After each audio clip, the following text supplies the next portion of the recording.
Hi everybody, welcome to 5 Minute Ministries. I want to take some time now and go through some myths about marriage. Now of course I'm not going to cover every single myth because I don't have that kind of time, but I want to talk about the ones that I see quite a bit in other relationships and people and whatnot. So I'm going to begin with something called a soulmate. Now honestly, I wasn't sure what a soulmate was, and when I looked it up, I'm still not sure what a soulmate is, because there's so many different types of definitions and criteria as to what a soulmate is. In other words, it's people's best guess. And what I understand, it's like a deep affection or connection with somebody. Now, many marriages have been ruined because somebody has found their soulmate, or someone is fooled into thinking, you are my soulmate, when that other person does not have the same connection. So I want you to forget about the idea of a soulmate. And if you're married, love that person. Don't be looking for someone else while you're married to someone else. And don't worry about it before you get married either. Don't find a soulmate. Find someone that you grow to love and are willing to sacrifice for life for. And I'll get into marriage success another time. Okay. I also, another myth is the idea that you have to be compatible. A lot of people think marriages don't work because they're not compatible. Well, compatibility, yeah, you should have some interests, but not every single thing has to be the same between you two.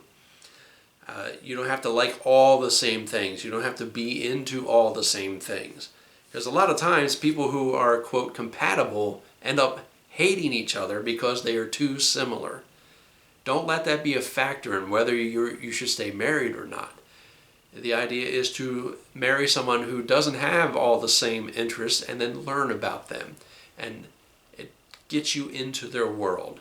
And again, I'll talk about that at another time. Another idea is that people have a list of things they expect in a marriage. And when that list is not met, they end the marriage. Don't worry about your criteria of what you expect of a spouse, because not everybody's going to meet that, and not everybody can.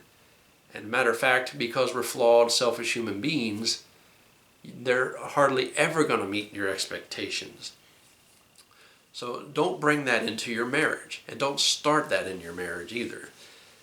And I'm not talking about being a decent person and being a godly man, godly woman, and all the good things. Expect those things. You expect people not to be thieves and liars and tyrants and whatnot. And I'm talking about, I have to have this certain hair color, have this kind of job, be this certain way, play this instrument, not play this instrument, or be into this music, this political party. Forget all that. That will ruin a marriage.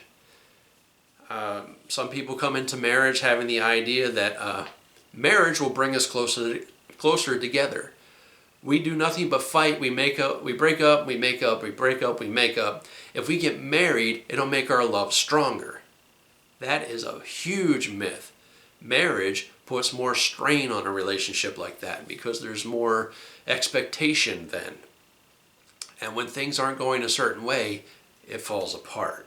So don't go into marriage thinking that the love will get stronger if the love really isn't there in the first place, or if all you do is fight and argue.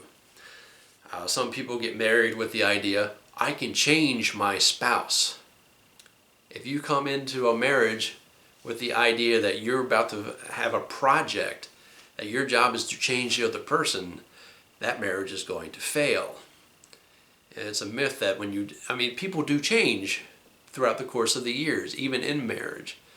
But if your goal is to go after them and change them, make them who you think they should be, you are going to be in for big disappointment and a big divorce case.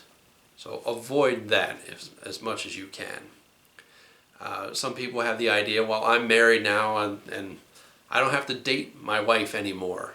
But I don't have to be romantic. I don't have to do the things that I did when we were dating. Now, that's usually a man thing, but women do it too. You get the idea that, all right, we're married. I achieved the goal. That's all I need to do. I don't need to impress her. I don't need to look nice. I don't need to, do all the things that I did to keep this person in the relationship. No, they have to keep going.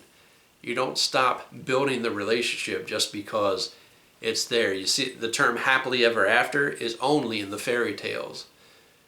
That's where their story stops. But after you're married, once the wedding is over, that's where your story needs to begin. These are just some myths I'm talking about, and I will be talking about successful marriage too. So don't let all these messages bring you down if they are, because I do have success ideas coming along. This has been 5 Minute Ministries, and I'll see you next time.